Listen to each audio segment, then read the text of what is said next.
My name is Aidan Muir and I'm an accredited practicing dietitian and sports dietitian. Sports gels are carbohydrate-based gels which are designed to fuel exercise well and are designed to be easy to consume during exercise. Athletes of any kind can use sports gels. It's typically mostly endurance athletes who are using them, but athletes of all kinds can use them, including those who do shorter, more intense activities. So typical sports that they're using from an endurance standpoint would be marathons, triathlons, Ironman, anything along those lines.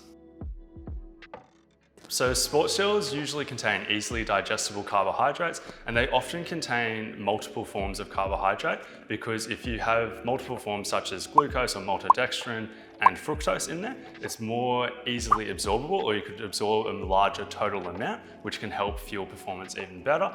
And on top of that, they often contain other ingredients such as caffeine or electrolytes.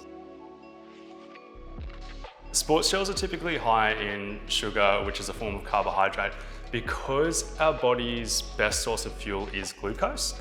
And by providing a form of carbohydrate which easily turns into glucose in our body, it can fuel our performance better.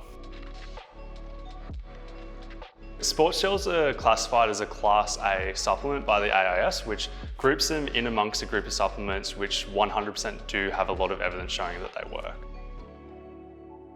When it comes to long-form endurance activities such as running a marathon, one of the main mechanisms through which they work is by delaying how long it takes for glycogen to run out. So what I mean by that is, say when people run a marathon, there's a thing called hitting the wall, which is literally when their glycogen stores run out. And with a lot of people, or with most people, when their glycogen runs out, their performance decreases, they start slowing down. So by having this easily digestible, easily absorbable form of carbohydrate coming in while they're racing, they delay how long it takes that process to happen, which therefore improves the run time. Gels could be superior to food-based sources of carbohydrate in a few ways. One of them that comes to my mind is that they could reduce the risk of gastrointestinal upset because they're so easy to digest, which therefore means you can train or compete a little bit harder.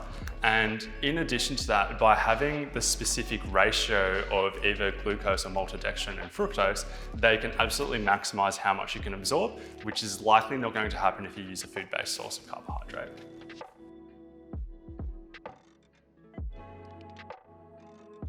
In terms of the duration of the event, for most people they're looking at using it if the event's over an hour long, but it can be used with even shorter term events. And one of the examples of this is there's even research showing that as little as a mouth rinse with carbohydrate can help improve performance, so we know that any duration can really benefit from this.